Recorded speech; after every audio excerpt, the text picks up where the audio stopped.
Imagine you are running a country, but you are not actually in the country. In fact, you are lying in a hospital bed on a private estate belonging to a foreign president. While your economy collapses, your military commanders are targeted, and the President of the United States casually tells the world he knows exactly where you are hiding. It sounds like the plot of a political thriller, but it is the current reality of the Middle East. The heir apparent to the Iranian regime is missing, and the geopolitical chessboard is moving faster than anyone can keep up with. It is a wild situation. We are talking about Mojtaba Khamenei, the man who has spent his entire life being groomed to take over the supreme leadership. He is suddenly nowhere to be found inside Iran. The story started breaking when reports emerged that he was secretly flown out of Tehran on a Russian military aircraft after being seriously injured. Now, he is reportedly recovering at a medical facility on Vladimir Putin's private property. And when asked about it, the US president did not deny it. He just smiled, said there is a good probability he knows where he is, and casually moved on. That is the ultimate power play. It is not just about knowing the location. It is about letting the adversary know that you know, without giving away the details. It completely disrupts their internal security and decision-making. But to really understand the gravity of this moment, we have to look at the strategic layout. If we break this down using a SWOT analysis, what are the strengths and weaknesses of the Iranian regime right now? If we start with their strengths, they still possess a deeply entrenched proxy network across the region, and they have the capability to launch significant ballistic missile strikes, as we saw recently. But their weaknesses are overwhelming right now. The most obvious is the leadership vacuum. When your supreme leader is incapacitated or hiding in Russia, the chain of command fractures. This has led to reports of internal conflict between the Islamic Revolutionary Guard Corps and the conventional military. On top of that, their economy is in absolute ruins due to the naval blockade. And what about the opportunities and threats in this SWOT matrix? Their main opportunity lies in their alliance with Russia.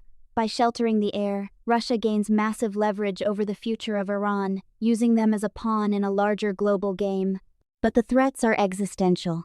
They are facing a total economic collapse, potential domestic uprisings as the regime runs out of money to pay its security forces, and the very real threat of direct US military strikes if negotiations fail completely.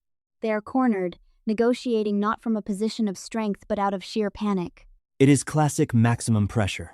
If we shift the lens to the United States and look at their approach through a MOST analysis, focusing on mission, objectives, strategy, and tactics, how is the administration executing this plan? The mission is simple: permanently prevent Iran from acquiring nuclear weapons and establish regional stability on terms favorable to the US and its allies. The objective is to secure a binding, loophole-free agreement that removes all highly enriched uranium from Iranian control. And the strategy to achieve that? The strategy is what they call strategic patience. Instead of launching an immediate, costly war, they are using a naval blockade to dry up Iran's resources. The tactics are highly specific, cutting Iranian oil exports by 90%, reducing crude extraction by half, and using psychological warfare during media interviews to keep the Iranian leadership off balance. They are also using precise language in the draft agreement to close every possible loophole. Speaking of strategic insights and deep dives, this is exactly the kind of analysis we love to unpack. Let's take a quick moment to talk about what we do here. Absolutely. For everyone listening, this episode is brought to you by The New Sentinel. We are a podcast dedicated to providing in-depth discussions and deep dives into a wide array of topics. From the glitz and glamour of pop culture to the strategic intricacies of military operations, we cover it all. Each episode is thoughtfully crafted to offer you a comprehensive understanding of the subject matter, featuring expert interviews, detailed analysis, and engaging storytelling. Whether you're a pop culture enthusiast or someone with a keen interest in global security, The New Sentinel has something for everyone. So go ahead, tune in, share, view, like, comment, and post an inquiry about today's topic to stay informed and entertained. Now, let's expand our lens even wider and look at the macro-environmental factors using a PESTEL framework. What are the external forces shaping this crisis? Politically, we have a massive power vacuum in Tehran and a complex dependency on Russia. Economically, the naval blockade is draining hundreds of millions of dollars daily, making it impossible for the regime to pay its forces.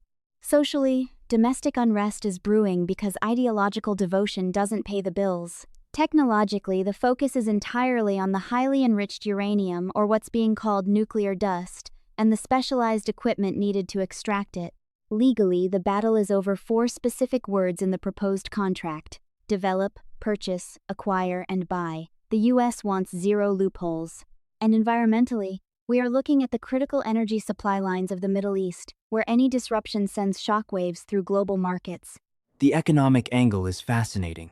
Losing hundreds of millions of dollars a day is a slow, quiet death for a regime. It is like a leak in the hull of a ship. You might not see the water rising immediately, but everyone on board can feel the tilt. And that brings us to the nuclear issue. The term nuclear dust is a brilliant piece of communication. It simplifies a complex scientific concept, highly enriched uranium, into something the average person and the media can instantly visualize. But the message behind it is incredibly hostile. It is a binary choice. The US position is that the uranium is leaving Iran one way or the other. Option A is that they sign the deal, and everyone goes in together to safely remove and destroy it. Option B is that there is no deal. The US military goes in, takes it by force, and leaves behind a lot of rubble. It is presented almost casually, like selecting an item from a dinner menu, but the underlying threat is absolute.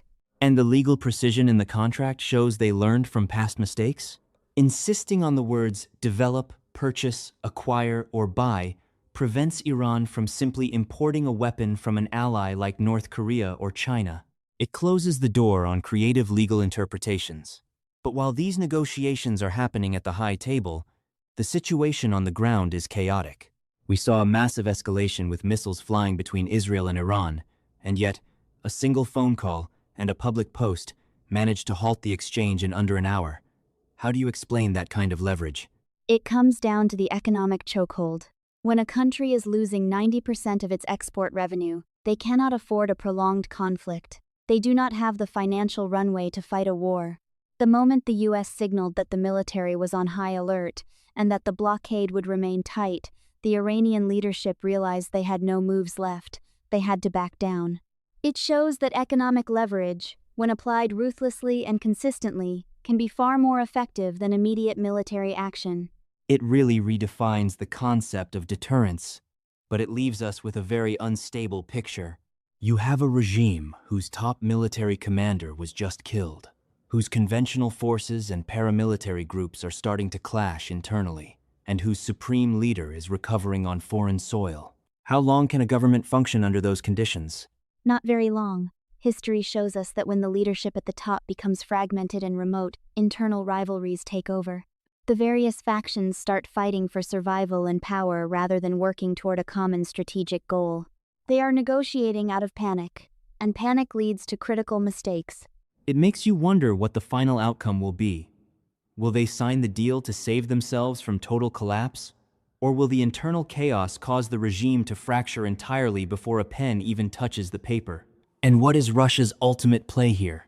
Keeping the heir to the Iranian throne in a guest house gives Moscow an incredible amount of influence over whatever government emerges next in Tehran. Exactly. Putin does not offer medical care out of charity. He is collecting leverage. The future of Iran might very well be decided in a hospital room in Moscow, while the economic reality is dictated by US warships in the Persian Gulf. It is a stark reminder of how quickly the balance of power can shift when a regime loses control of its leadership and its economy. It is a high-stakes game where the margin for error is zero. As we watch this unfold, the question isn't just whether a deal will be signed this week, but what kind of Middle East we will be looking at once the dust finally settles. One thing is certain. The old rules of diplomacy are being rewritten in real time, and the consequences will be felt for decades to come.